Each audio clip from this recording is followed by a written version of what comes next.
Hello class, this is John. I apologize. Yesterday I promised that I'd have a screencast up and I sort of lost track of that detail as I proceeded through yesterday afternoon. So here we are in the morning and I'm going to get this up later than anticipated, but it's going to be there for you. So it might help as you prepare and review for our upcoming exam. Alright, so we left off yesterday. We were talking a little bit about Puritan and Pilgrim images and economic approaches to the resource base that they encountered as they were settling into the eastern Atlantic seaboard. And we know that the 1600s were a very important time for the environmental history of North America. We see what will become essentially a contrast and conflict between different ways of looking at the natural environment. We could say the European perspective and then the Native American perspective that had been on display in the Americas for centuries, if not millennia, prior to the arrival of Europeans. But anyway, today we'll get started looking at the forest, and your textbook does a pretty nice job early on in the chapter this week of discussing how there are really three different forest ecosystems on display in colonial New England. Pardon me. And it describes them as three different bands, and what's important for our purposes here is that the early colonists will develop a rather quick appreciation for these different ecosystems, largely based on the economic functions that these resources that come from these three different bands provide to them.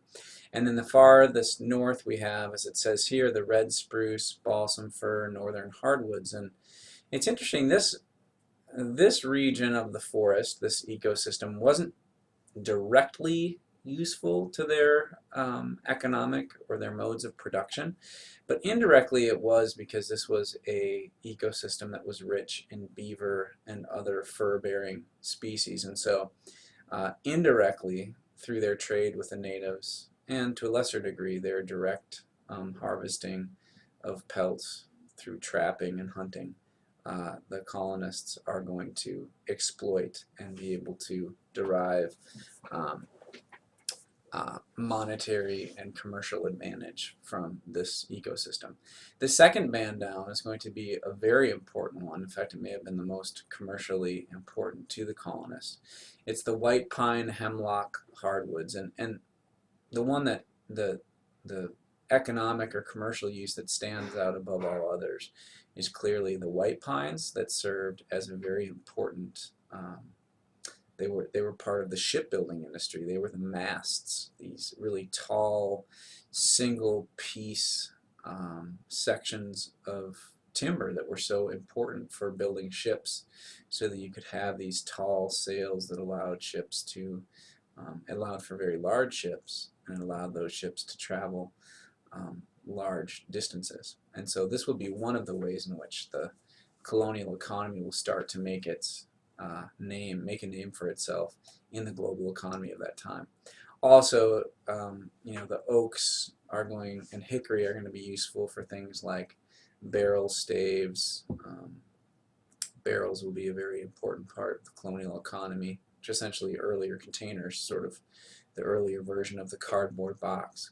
But barrels could hold both dry goods and wet goods, and that was really important. An important feature.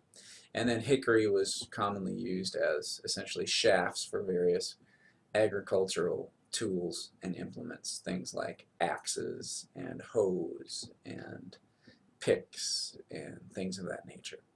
Finally, in the southernmost band, forest, really important also to the shipping industry, the oak, pitch, pine. So these pines are a little bit warmer climate tree species, but they also are very sticky and messy, but sticky and messy in a really good way for the shipping industry, because things like tar, pitch, turpentine, all the things that sort of help waterproof and plug the holes that are of course unacceptable for maritime vessels.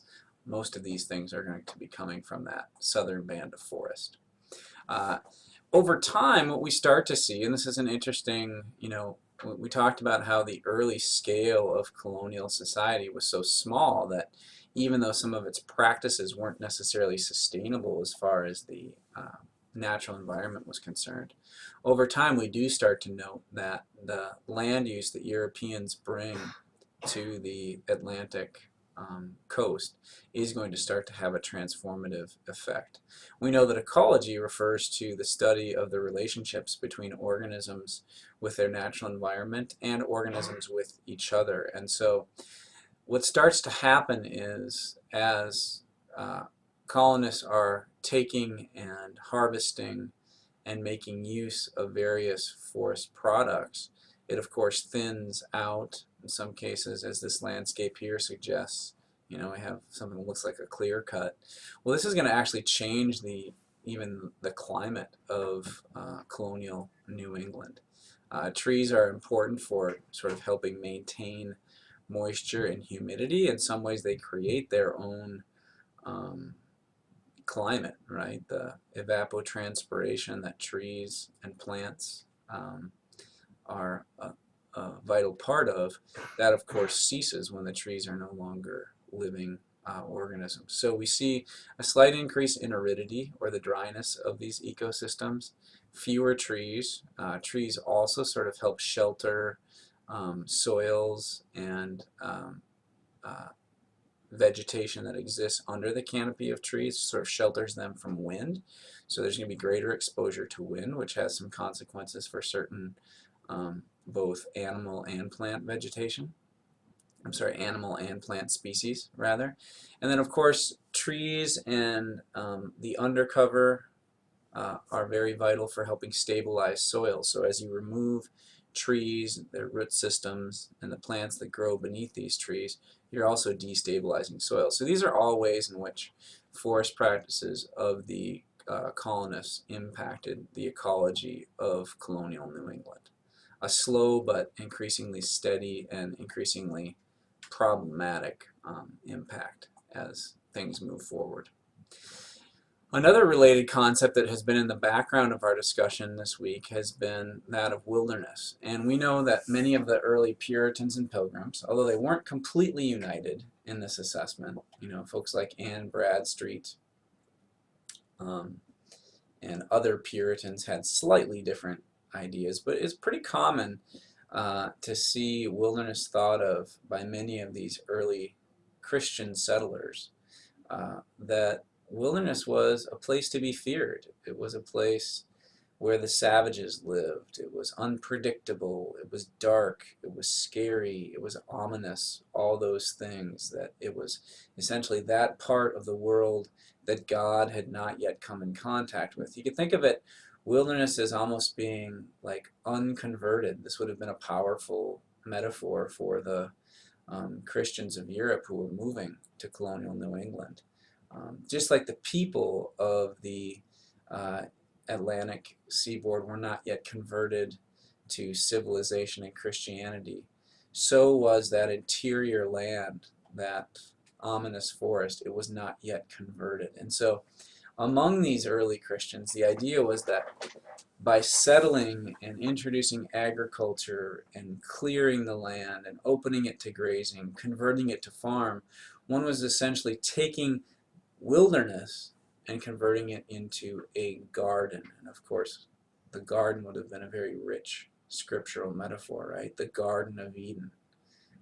The Garden of Eden was not some wild, pristine place. It was a place that had been cultivated and prepared for human use. And so it's important for us to understand this sort of early concept of wilderness as a foreboding, sort of regrettable place. And here are some examples. Thomas Hooker, Roger Williams, Peter Bulkeley. These are all people who spoke in the mid-17th century, and they all had essentially this forbidding characterization.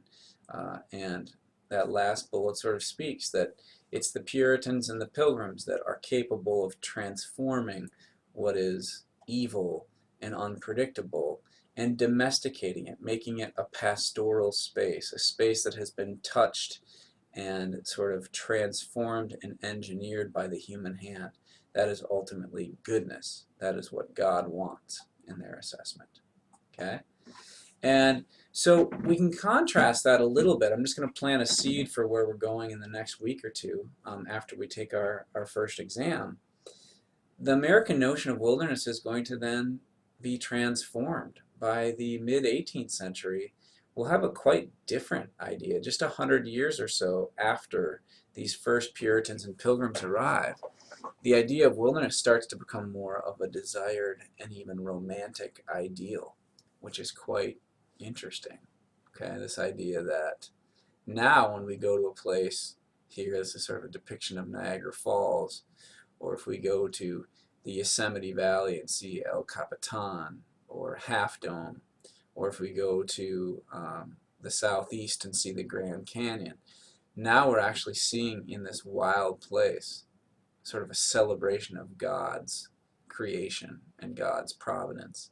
But that was not the initial concept of wilderness. And I want to close here by saying this is part of what Bill Cronin, in his idea about parables, if you think about it, if wilderness is something that has been interpreted differently by humans at different periods in time, it suggests to people like Cronin, and maybe to us, that wilderness is part of a parable. It's a story. There is no true wilderness. There's just the human perception. We as humans have created this idea of wilderness.